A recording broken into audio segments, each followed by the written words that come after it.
Hi everybody, welcome back. Good morning, good evening, whatever time it is, I hope it's good. Today we'll be talking about quite a lot actually.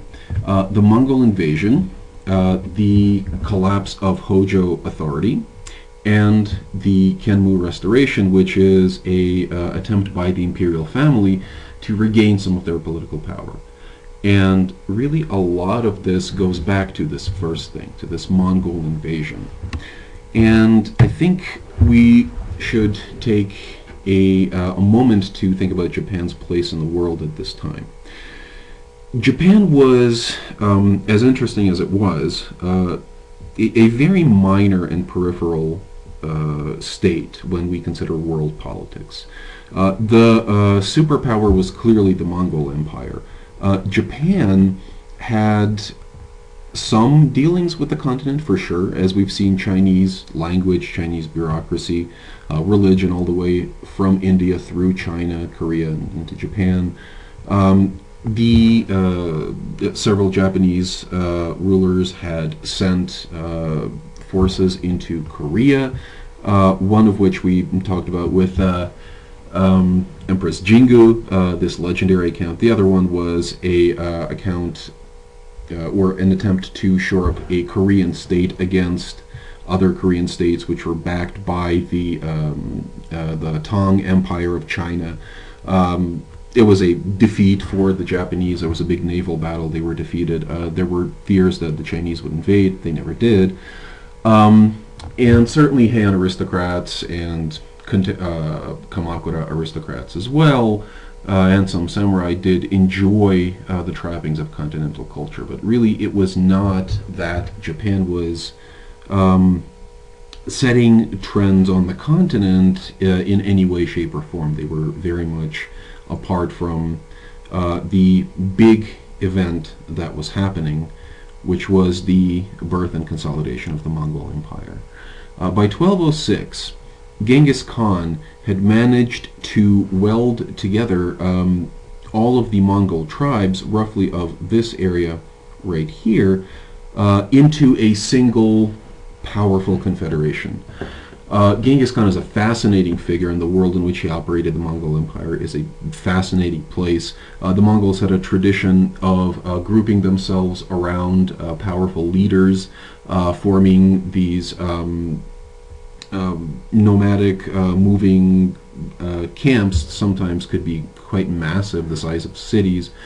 They were based off of a nomadic lifestyle. They were pastoralists. They grazed certainly sheep and horses and other animals as well. Had a relationship of trading and raiding with their neighbors, which is to say, for example, with China or several states here in the west of China, like the Shisha Empire, for example. Basically, when the governments and the armies of these settled societies were strong, the Mongols were forced into trading with them, and when they were weak, the Mongols just raided and took what they wanted. Like all previous inhabitants of this very wide stretch of grassland, stretching all the way from East Asia well into Hungary, actually. And Genghis Khan came up in a world where violence between these competing groups was commonplace, and this is the end of the 11th century. His father was, just to give you an idea of what I'm talking about, his father was murdered treacherously, so the story goes, by his rivals, and all of his people deserted him. His father had been a Khan. He had been a ruler amongst the Mongols. He had a very significant following, that means. They all left. All of these people who had sworn allegiance to the Khan, well, the Khan was dead, so they took what they could, and they left Genghis. Well, actually, his name is Temujin. Let's call him that. Temujin's family completely alone, and he had a hard-scrabble childhood. He eventually clawed his way back up to prominence, allied with and then fell out with and then defeated many of his rivals, and he wanted to stop this kind of constant internecine fighting from happening. So he set up a very simple system of rules where you do what the Khan tells you to do, or else you die. That's the short of it.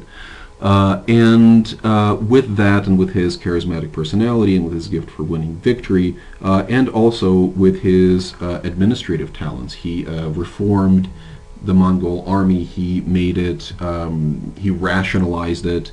That is, he made it into units. He set up something which was the equivalent of an imperial guard.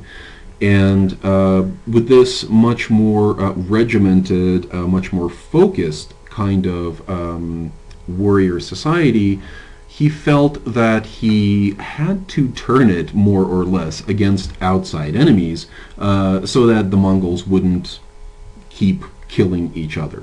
And for a few generations this worked really, really well. In 1206, Genghis Khan unites the Mongol tribes of this area here, roughly Mongolia, and he invades China. He invades the Shisha Empire, conquers half of China, is then deflected west, conquers cities, these very, very wealthy, independent Silk Road cities, conquers them, and then sends armies into Persia and also into Russia, and then dies. And so the Mongol Empire had a system which worked for, once again, a few generations, which is the world that we're concerned with for this lecture, where new Khans were elected, and the Khan was elected, and then another Khan was elected when the second Khan died, and I believe the fourth Khan that was elected was Kublai Khan in 1215. And he had a very long reign, but by that point the Mongol Empire had started fragmenting, and really the area that Kublai had immediate control over was incredibly vast, was basically almost half of the former Great Mongol Empire, which you call the Khanate of the Great Khan, but also is known in history as the Yuan Empire of China, because he ruled from Beijing.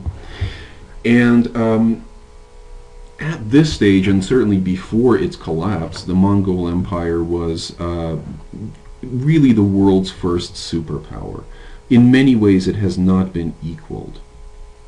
Certainly in the impact that it had on the societies that it conquered, it's hard to find instances where that is as applicable, although of course modern imperialism is a very deep influence on the way that people live. But so was this conquest. The Mongols gave you a very easy choice when they were about to conquer you. They said, surrender, and you're at our mercy. We will incorporate your army into our army, and the Mongols were very good at doing this. Their army was very much a multicultural enterprise after they conquered the first Chinese states. So yeah, do that and pay us tribute, and we will let you survive as a more or less independent power. Of course, we can do whatever we want, and we expect you to obey since you are amongst our slaves. But basically, you get to live. If you resist, you will die. Your warriors will certainly die, and the ones that won't will be sold into slavery, or we can do whatever we want with them. Your women and children, they are, there's any number of things that can happen with them. Children usually sold to slavery, women usually raped and sold into slavery. It was a very brutal way of conquest, but it was also one that was very predictable. When the Mongols showed up, after a while, after the first conquests, you knew what your choices are, or you knew what your choices were. And this is the context for the Mongol, the initial Mongol contacts with Japan. This was by way of Korea. Much of Japanese history comes to us by way of Korea. In 1259, the Koryo state that had ruled Korea finally fell to the Mongols. It was a very brutal war. The Koreans were very good at holding fortresses and resisting, but really fell by the end. And in 1266, the Korean court is trying to come into kind of a rapprochement with the Mongols, and they facilitate the sending of Mongol emissaries to Japan. In 1266, the first of these gets there, and the embassy's message is essentially you get the sense that they're talking to children, really, who don't understand quite what's going on. They are talking to the Hojo, the regents of the Hojo clan, which by now control the Kamakura shogunate and through them the imperial court. And these Mongol emissaries say, look, guys, our great Khan was invested as Khan a while ago, but you have not sent your congratulatory mission, like what's going on here. We really wish that you would send a mission like that as soon as possible. And it ends with this wonderful phrase, let us engage in cordial relations. Who desires to resort to arms? What this is basically a way of saying, you have to pay us tribute or we will kill you. This is the way that these communications happened was very formulaic in the pre-modern world. The Mongols used the language of elder and younger brother. Japan should be the Mongols are the older brother and everyone else is kind of the younger brother in the world. And so the younger naturally pays homage to the older. This is a Confucian trope. The Koreans certainly, as I said, were involved in these negotiations. They knew the diplomatic language of the time, which was in large part based on Confucianism and these tributary relations. The Chinese wanted everyone to pay tribute to them, for example. The Koreans had done so for a long time. And so this logic of the world that the Mongols are explaining to these silly Japanese, the Hojo knew what was going on. They were not stupid. The choice was, of course, surrender or die, and the Hojo were not willing to surrender, so they sent the emissaries back empty-handed, and this was a series of emissaries, and the Mongol Khan, Kublai Khan, was willing to go to war over this, and so he did. In 1274, about, the numbers are really, really disputed, but let's say about 20-some thousand, 21, 22, 23,000, maybe a little more, maybe a lot less, who knows, Mongol and Korean and Chinese soldiers left ports on the continent in Korea, and they invaded Tsushima, this frontier island of, how do I say this? It's a domain controlled by the So clan. I study this island a lot, and I'm very fascinated with its history. It's always kind of had this role as a point of contact between Japan and the continent, usually Korea, sometimes other powers such as Russia later in the 19th century. And the lord of this island goes out and to meet the Mongol invasion and is completely overwhelmed and killed along with his retainers. The Mongols continue to Iki Island, right here, womp the Japanese there as well, and then land at Hakata Bay. They are, this is a good time to mention that the accounts of this are, of course, they differ. There is a continental account that basically says that paints a more favorable picture of the Mongol invasion. There are several Japanese accounts, one of which I'll be talking about later, which have it that the Japanese were fighting rather well. And it's not exactly clear what happens, but the outcome allows us to speculate about the course of events. And the outcome was that the Mongol invasion retreats back to its ships.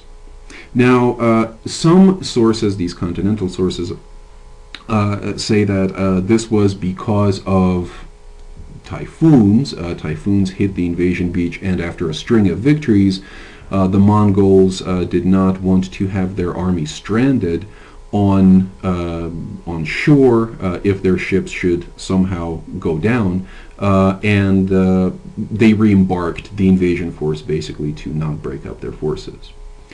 The Japanese accounts have it that in a series of fairly minor battles, but big as far as was common for Japan, involving a few thousand men on each side, the Mongols were basically ground to a standstill. Their advance had been halted.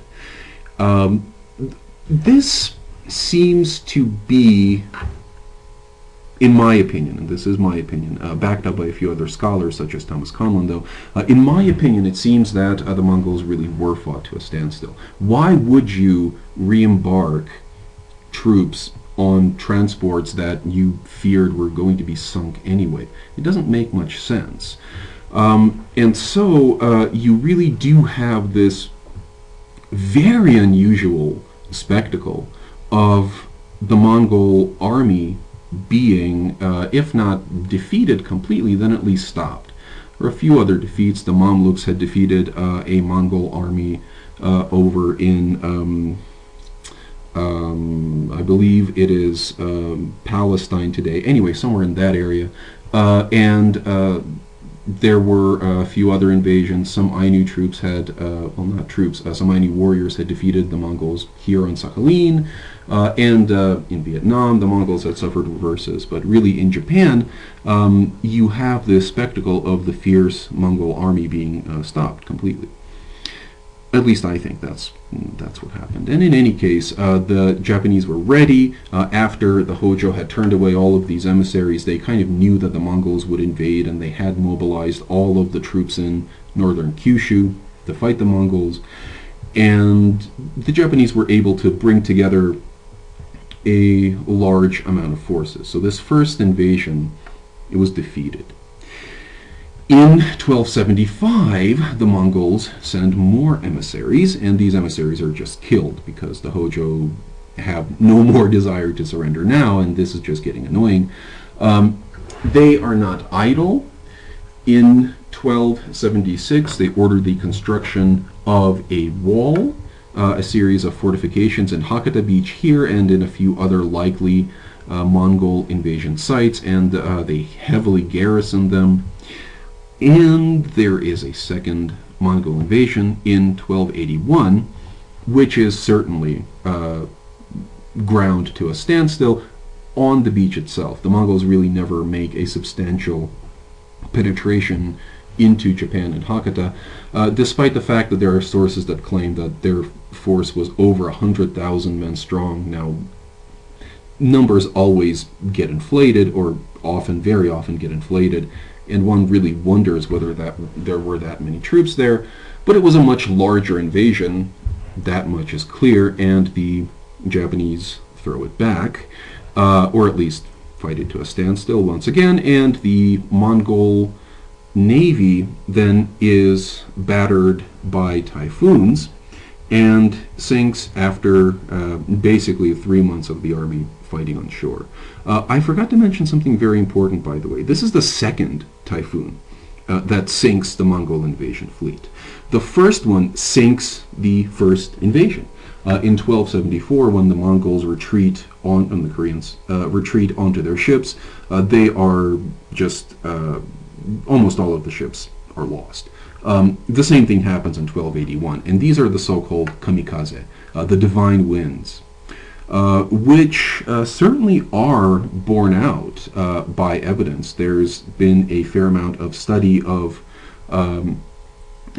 underwater archaeology of this battle. Yes, quite a few ships were sunk. Makes sense that they were sunk by a storm. The samurai also took some ships, especially in 1281. When it was clear that the Mongols were lost, they launched a bunch of coastal craft and overwhelmed some Mongol ships. But these kamikaze are truly significant because they are, of course, played up in Japanese history as the divine wind, and that's what that word means. It's the divine wind. The gods are protecting Japan against foreign enemies. And of course, in World War II, you would see suicide attack planes named kamikaze. They also had a Japanese name, which the proper Japanese name, which was a Tokotai, the special attack force, but commonly known as the kamikaze for sure. And this harkens back to this legacy of Japan persevering against insurmountable odds. But really, we also have to, I think, give some credit to the samurai, who really did seem to be successful against an army which in many ways outclassed them completely. The Mongols were a very well-oiled military machine, able to incorporate many different peoples into their army, give them different roles. Chinese siege engineers, for example, and naval commanders, and Koreans, the same thing. And they had weapons that were superior. They had gunpowder weapons. They had rockets. They had kind of trebuchets that threw exploding balls. They had bows that were shorter and much more powerful than even the Japanese longbows, and they still lost. It is, I think, a testament to the personal fighting style of the samurai, which was a different fighting style from the Mongols. The Mongols fought as a unit, and usually this is very good. In large battles, these armies are able to decimate their opponents. But if you are fighting from behind walls, that advantage is negated, and that happened in 1281.